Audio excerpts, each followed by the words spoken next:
right. Rolling. Check the mic.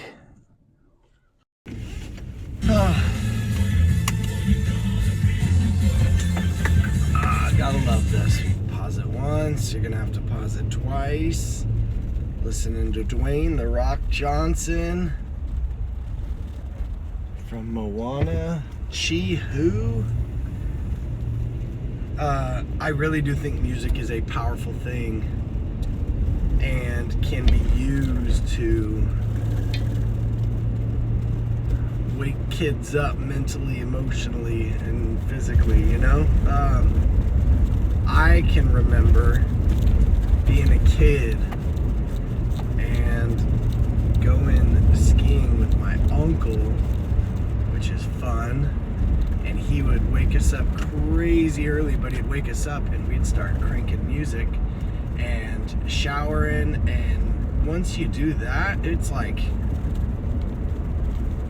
should be a party, you know? I'm dropping these kids off at school, and rather than dropping off these zombie kids that are, like, again, I want them to be emotionally, physically ready to take it on, so I gotta pump them up with little Chi Who, you know, from Moana 2. Anyway, funny stuff. What is on my brain right now is, I think a lot in life that you learn starts with your acknowledgement that you don't know enough about something, or just agreeing that you need to learn more about something. And where I'm going with this is that my kids, my students, things that they think they already know about, they are not going to learn jack from, because they're like, oh yeah, that thing, yeah, I already know how to do that. Yeah, I don't need to know anything else about that. Like, already you're telling yourself, yeah, I'm not going to learn anything else because I already know everything. I love saying a 40-year-old because it's cool that I'm 40.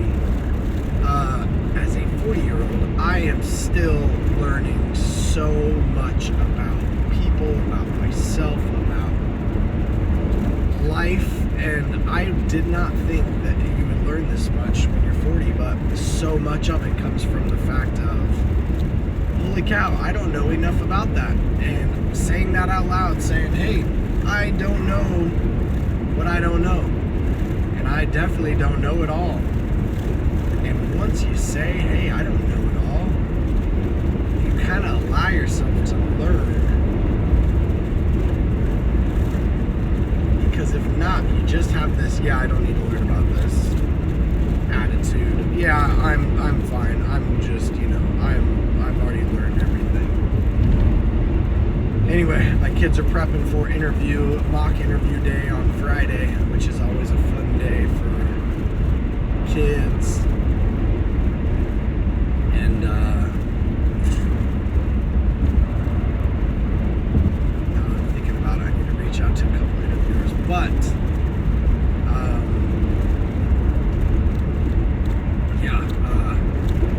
these kids with interviews, some of them don't know how to look you in the eye, and I'm like, let's agree that you need to keep practicing, and what you practice, you perfect. I don't know if you ever perfect the art of the job interview, but you know how they say if you really want to learn how to do something, teach it? Well, I've been teaching interview stuff for, I don't know, 8 years, twice a year, for, I don't know, 7 of them, 6 of them. And I'm still learning things, you know? Just recently we learned, hey, maybe you should take your address off of your resume. Anything that lets a company, you know, make a judgment about you, a little bit of prejudice, you know? They're like, oh, wow, this guy lives on the north side of town. Well, hey, guess what? Our company's on the south side of town. That might be a conflict of interest.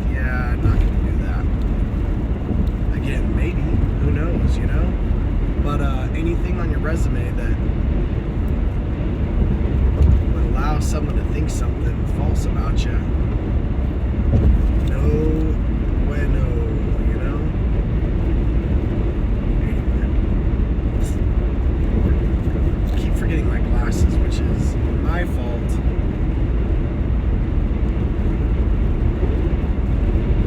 But it's a good thing I'm not outside much today, you know?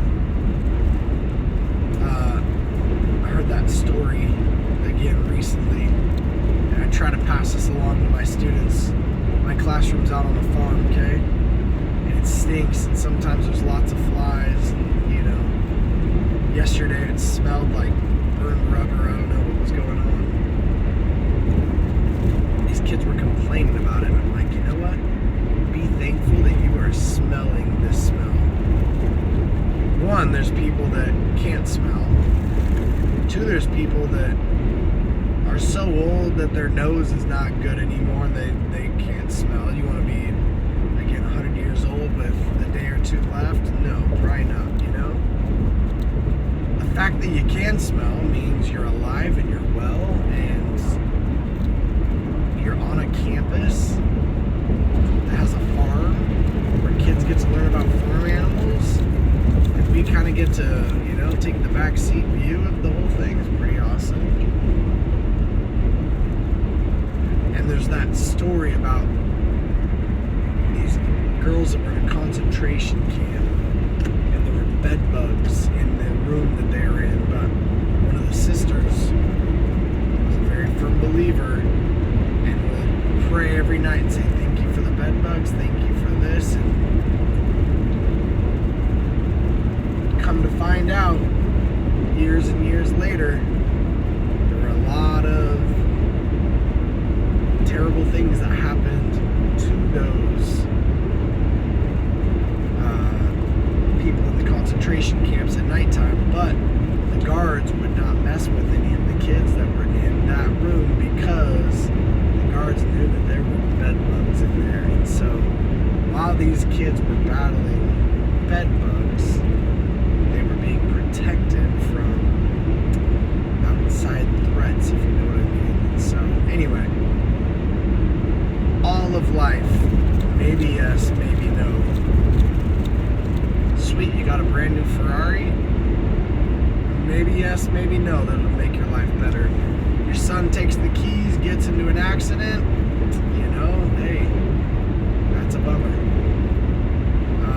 Again, I think if you just adopt that mindset that everything is kind of a maybe yes, maybe no, time will tell.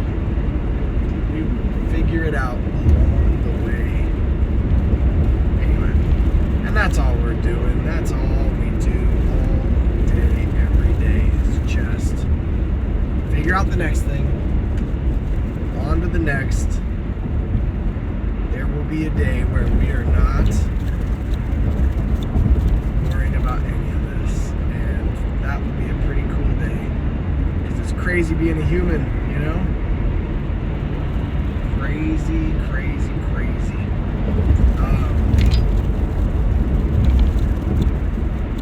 My podcaster guy that I probably talk too much about talks about when he dies, he's like, my inbox is going to just fill up with people trying to get a hold of me, and they won't know that I've died, and they might not find out for a while, and they'll be frustrated and, you know, want to know why I'm not responding, and then it's like my inbox will just continue to fill up.